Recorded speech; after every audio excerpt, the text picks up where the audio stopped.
I learned the hard way that there are two things you never interfere with in a quiet American neighborhood: someone else's property, and anything that even remotely connects a federal infrastructure. At the time, I had no idea. Back then, I figured the worst conflict on my street would be another passive-aggressive note about trash cans or lawn height. I couldn't have been more wrong. So unbelievably wrong that for one long day, my driveway filled up with government sedans, and our overly curious HOA president discovered what it feels like when a clipboard no longer protects you. But I'm getting ahead of myself. When I first bought my house, it wasn't exactly impressive. A narrow place on Alder Ridge Lane, with creaky porch steps, peeling paint that had seen better decades, and a stubborn old sycamore tree out front that shed leaves like it had a personal grudge against autumn. Still, I loved it. It was mine. Quiet, affordable, and most importantly, it came with access to a newly installed fiber line running clean and fast straight to the alley behind us. That detail mattered more than anyone else on the block realized. I worked remotely as a systems analyst for a large aerospace subcontractor. Nothing glamorous, no missiles or spy drama, just long hours staring at code, monitoring performance, making sure nothing that shouldn't blink ever blinked. It was boring work with serious responsibility. The kind where latency isn't just annoying, it's a real problem.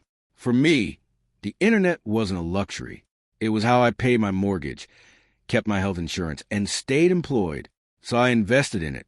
I ran clean comma from the pole to the garage, installed a neat patch panel, labeled everything with obsessive precision, and bought a modem capable of handling ridiculous loads without breaking a sweat. The whole setup was quiet, invisible, professional. If you didn't know what you were looking at, you'd never notice it. Unfortunately, someone did. Her real name wasn't Karen, of course, but if the label fits, I'll call her Linda. She lived 3 houses down on the corner lot. Immaculate lawn, seasonal flags always updated, and a presence that somehow filled the entire street without her ever raising her voice. She was the HOA president, which in our neighborhood meant she had a clipboard, access to the neighborhood app, and a deep, almost spiritual belief that order was fragile, and only she was holding it together. She noticed everything. Trash cans left out 15 minutes too early. A fence post leaning half an inch off vertical. A wind chime making noise after 8 p.m. Linda didn't yell. She documented. She smiled. She filed. And one day, she noticed my roof. Not the house itself. Just a small antenna poking up near the back ridge like a shy middle finger. It wasn't flashy, just part of my internal network. Still, that same night, the first message came through the app. A friendly reminder that rooftop installations required HOA approval. I replied politely, explained that it wasn't visible from the street, not a traditional installation, not even new. She responded with a thumbs-up emoji that somehow felt like a warning. From that moment on, she hovered. She asked questions about cables she didn't understand, complained about utility workers who weren't even there for me, once accused me of installing a satellite dish I didn't even own. Every interaction stayed polite on the surface, but underneath there was tension, like she had already decided I was a problem that just hadn't revealed its violation yet. Then came Monday morning. Everything went quiet. I came home from a quick grocery run and felt it immediately, that wrong kind of silence. No doorbell chime when I walked in, no soft hum from the fridge, no subtle notifications syncing with the house. I checked the router. Dark. The modem was dead. My phone refused to load even a single page. At first, I assumed it was just an outage. It happens. I grabbed a hoodie and walked around back to the alley where the junction box sat. The sky was clear, no storm, no wind damage. Everything looked normal until it didn't. The line running from the pole down to my ground box was gone. Not frayed, not torn, cleanly cut, surgical, like someone had taken their time and made sure it couldn't reconnect by accident. My stomach dropped. I called the provider. They confirmed the neighborhood was fine. No outages, just me. They promised to send a crew in the morning and offered a temporary hotspot that could barely load email.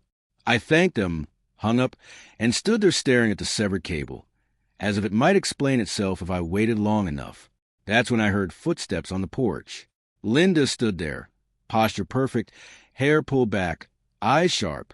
She glanced past me at the cable and made a small sound of disapproval.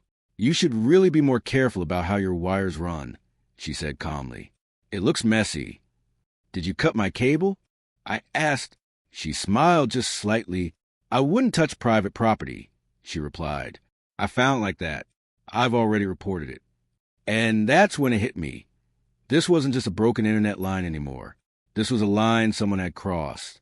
I stood there for a moment after she left, listening to the porch board settle, trying to figure out whether I was angry or just stunned.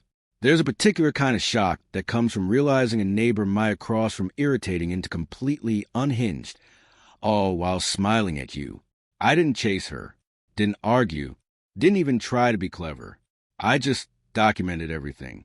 Photos, lots of them, close-ups of the cut, wide shots of the alley, timestamps, angles, the kind of evidence you learn to collect when your job trains you to assume that everything might one day be reviewed by someone who doesn't know you and doesn't care how reasonable you sound. Then I posted a short, factual message on the neighborhood app. No accusations, just that my service line had been deliberately cut, the provider had been notified, repairs were scheduled, and that tampering with utility equipment was a serious issue. I hit post and put the phone down, because I already knew how that app worked. Once you light the fuse, you don't control where the sparks land.